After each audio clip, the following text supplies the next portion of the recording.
I'm back with even more, and y'all are gonna love these. And as long as you have a box of cake mix in your pantry, there's so many different ways you can doctor them up. I'm telling you, the possibilities are endless. Hey y'all, I'm Valerie, and welcome to my kitchen. In today's video, I'm sharing 5 doctored up box cake mix recipes that y'all are gonna love. Okay y'all, let's get started. This peanut butter and jelly poke cake is one all the kids and the adults are gonna love. So to make it, in a large bowl, you're gonna add in 1 cup of creamy peanut butter. And we like Jif, but you can use any peanut butter you like. Then you're also gonna add in 1 stick of melted butter. Then you're gonna mix this until it's completely smooth and well combined. If you try to add everything at once, that peanut butter is going to be chunky in the cake batter, and we don't want that. And now you can go ahead and add in a 15.25 ounce box of yellow cake mix, along with 4 eggs and 1 1/4 cup of milk. And I'm using my electric mixer to mix this for a couple minutes until it's well combined. Now I'm scraping the sides of the bowl down, and it is ready to go in the pan. I'm using a 9x13 baking dish to make it in. You do want to make sure you spray it with non-stick spray, and then you're just going to pour in that cake batter and spread it out into an even layer. And that batter is a little on the thicker side, and it's okay. Now this is going into the oven to bake at 350 for 35 to 45 minutes, or until a toothpick inserted comes out clean. I would definitely start checking it at about 30 minutes because every oven is different and you don't want to overbake this. I let it cool for a few minutes and then I poked holes all in the top of that cake. And you want to make sure those holes are big enough for that jam to go down inside. I'm using strawberry preserves, but you can use grape too, and I microwaved it in 30-second intervals until it was pourable. Oh, by the way, I used 1.5 cups of those preserves. Now, the first time I made it, I only used 1 cup, and that just wasn't enough. I did pour it on a little at a time, and I worked it down into those holes in the middle. If you pour it all at once, it'll all run down to the sides. And after you get it all on there, I let mine sit out on the counter until it was completely cool. Now we can go ahead and start on the topping. In a large bowl, you're going to add in 1/2 cup of creamy peanut butter. I had to make sure I got it all there. And you're going to mix this, the recipe says, for a couple minutes until it is nice and smooth. This makes it kind of a little light and fluffy, and it'll mix into that Cool Whip a lot better. Now we're going to add in the 8 ounces of whipped topping. I added a little bit to start with and just mixed it with my electric mixer. And then as I added the rest, I just folded all that in, because you want to try to keep it light and airy. And y'all, this stuff was delicious, and I can think of several different cakes that it would be good on too. Now we're going to grab that cake and add that mixture right on top. And if you wanted to, here's an option. If you didn't want to mix those two together, you could melt 1/2 cup of peanut butter and pour it over the top, and then let it cool, and then top it with the Cool Whip. And when you get that topping on there and all spread out, I took about 3 or 4 tablespoons or so of peanut butter, and I melted that in the microwave, and then I drizzled that over the top. And then you're also going to do the same thing with that jam or those preserves, and it only takes a few tablespoons. And this part is optional, but I had some cocktail peanuts.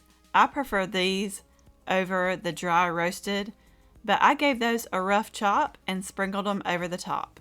Then I popped this in the refrigerator for a couple hours until it was completely chilled. This turned out so good, and there really are a couple different variations you could do with this. And by the way, for that jelly, you can use jam, jelly, or preserves. And this would also be really good with some grape jelly. And you can definitely taste the peanut butter in this cake, in the cake part and the topping.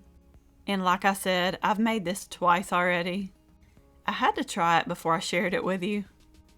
But yeah, that first time I only used 1 cup of the jam, and it just wasn't enough. And on that first one, I didn't make the holes quite big enough, so that jam couldn't get down inside real good. And I'll tell you, the longer that this cake sits, the better. This is definitely one you need to try. This is called a Pickin Cake, and you've probably heard of it, but I've never made it before, and I decided to try something a little different with it. You'll see in a minute here. But to begin, I'm going to drain a 20-ounce can of crushed pineapple very, very, very well. And I tried to press as much of that juice out as I could get, and I let it sit over to the side until I was ready for it. Now normally you would add in a 15.25 ounce box of yellow cake mix, but I decided to try it with orange cake mix instead. Now you're going to take an 11-ounce can of mandarin oranges with the juice. I did cut my oranges up a little bit, that way there weren't chunks of oranges in the cake. But you're going to add the whole can, juice and all. I also added 4 eggs and 1/4 cup of oil. Now you're going to mix it for a couple minutes with an electric mixer until it's very well combined. I just scraped the sides of the bowl down just in case I missed anything. And that cake batter is going to be a little more on the liquidy side than normal, but that is okay. I divided that mixture and poured it into 2 greased 8-inch cake pans. It doesn't have to be perfect, just get them as close to the same as you can. Now these go into the oven to bake at 350, anywhere from 30 to 40 minutes. And while that's in the oven, we're going to work on the topping. And here's the pineapple that I drained earlier, and you can see I got a lot of that liquid out. I added that to a bowl along with a 3.4 ounce box of instant vanilla pudding mix. And I went ahead and mixed this before I added the Cool Whip in, that way it would be easier to combine. Now you're going to add in a 16-ounce container of thawed whipped topping. And I added this a little at a time, and I mixed it really good in between each addition. Oh, and I've seen several comments from people who's made this cake, and they were saying that the frosting ends up being a little too loose. But I also seen someone comment that you need to let it set up really good before you put it onto the cake, which makes perfect sense. So that's why I went ahead and made this. So I put it in the refrigerator to chill while the cakes were cooling. And I went ahead and turned them out onto a wire rack and let them completely cool before I put all this cake together. Very important that you're working with a cooled cake and chilled frosting when you're making this cake. I got that bottom layer on there and where I wanted it, and I added on a big old dollop of that frosting. I spread it out, and I like to go a little over the edge. That really helps out when it's time to frost the side of the cake. And I always add that top layer on upside down. Those edges just look better when they're on the top. And y'all, I know it's a lot of frosting, and I did end up having a tiny bit left over, probably because the recipe called for 3 8-inch rounds, and I only used 2. I just didn't have another 8-inch round baking pan. Guess I'm going to have to add that to my list though. And that chilled frosting was very easy to work with. And I'm really not the best at smoothing out frosting, so just do your best, and mine turned out just fine. I did let some mandarin oranges sit out on the counter on paper towels to dry out a little bit, and then I added them to the top of the cake. But you don't have to do that. I was just trying to make it look a little prettier. And I cannot believe I waited this long to try this cake. And I love orange, that's why I went with the orange cake mix. And normally you would use a yellow cake mix, but I loved this orange in it. Oh, and I loved that orange flavor with the pineapple in the frosting. They went perfect together. Now I'm making some chocolate toffee bars. And to get started, in a large bowl, you're going to add in 1 box of yellow cake mix. And you do want to make sure it's a 15.25 ounce box. I also added 1 egg and 1 stick of melted butter. Now you're going to mix this. My mixer is falling apart on me. I had the beaters in backwards. But you're going to mix it until it turns into a dough and there's no more dry flour remaining. It will be pretty thick.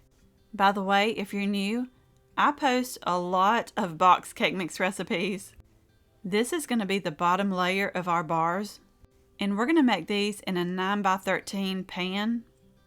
I did grease mine and I lined it with parchment paper because that makes it a whole lot easier to lift them out when they're done. Now you're going to press 2/3 of that dough into the bottom of that pan. The rest we're going to add to the top in a little bit here. Now on top of that dough, you're going to sprinkle over 1 cup of Heath toffee bits. And just sprinkle them on as evenly as possible.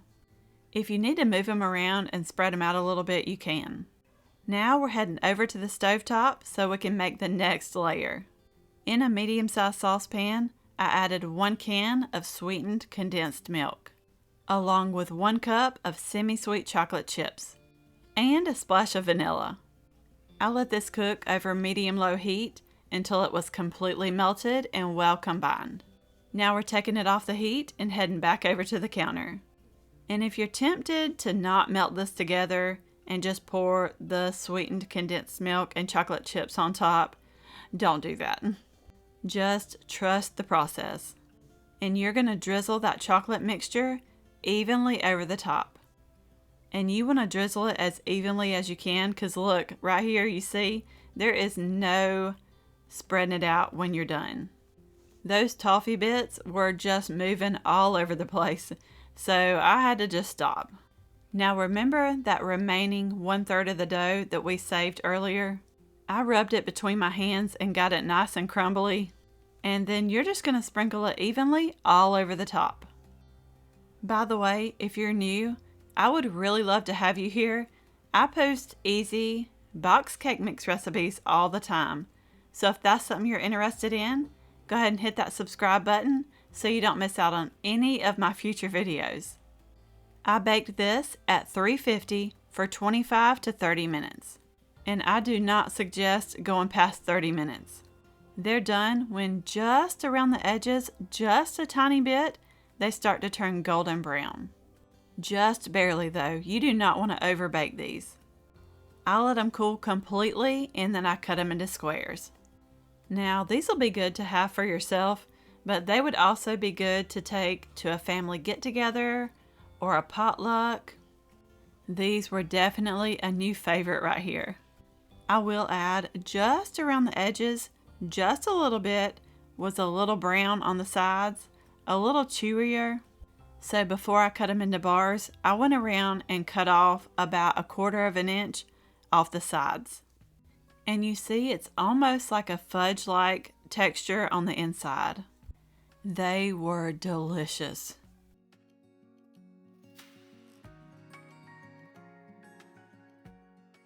This is an easy butter pecan dump cake that you may not have seen before. I'm using a 9x13 glass baking dish. And for this recipe, you're going to need 2 of the 16.5 ounce packages of the sugar cookie dough. I put both of those in there and then I spread it out or pressed it out until it completely covered the bottom. And next you're going to add on a container of coconut pecan frosting. I was so excited when I seen this recipe because I love coconut pecan frosting. Now just spread it out as evenly as possible. Oh, and if you wanted to, I bet this would be really good adding a little extra chopped pecans on top of that frosting. Now you're going to sprinkle over a box of butter pecan cake mix. And I'm just using my fork to spread it out.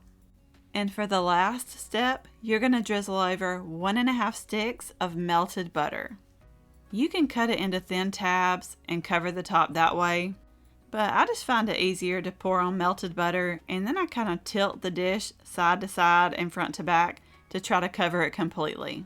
It won't cover completely, but it'll be close enough.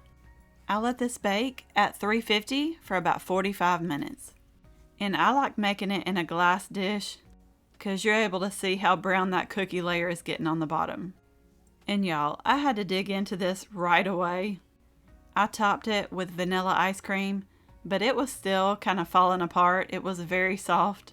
But I wanted to show you too, after about an hour or two, it really sets up a whole lot better. Now, I still preferred popping it in the microwave to warm it up and then topping it with the ice cream.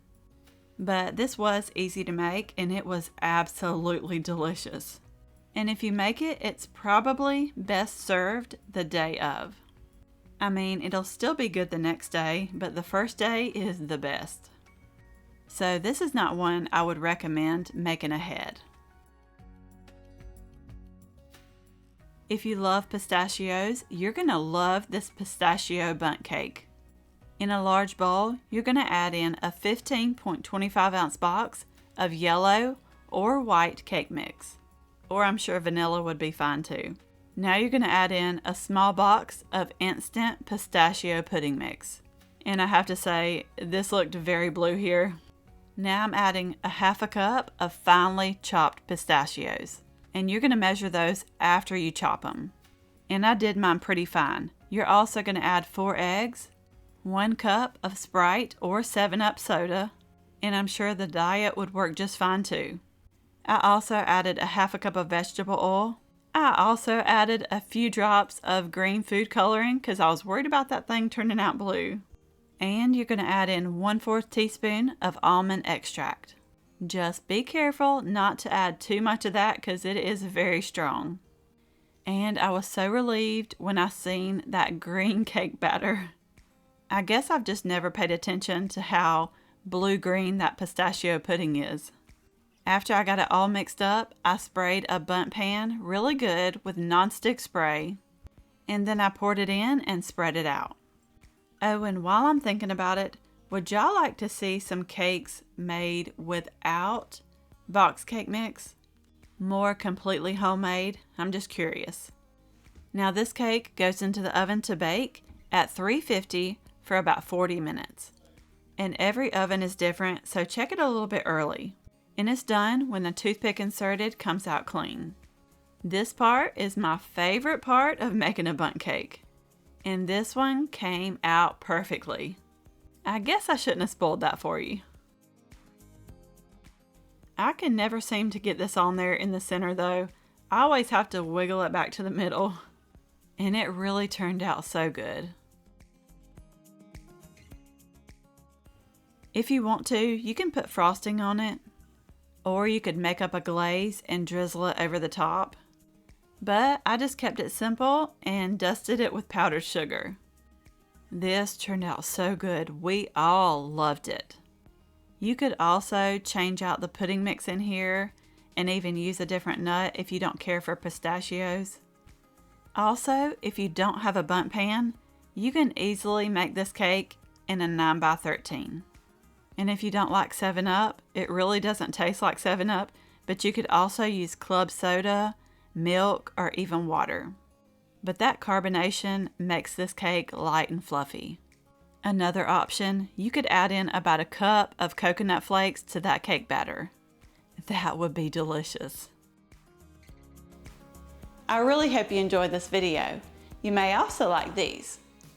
Don't forget to subscribe down below for more easy recipes, and I will see you in the next one.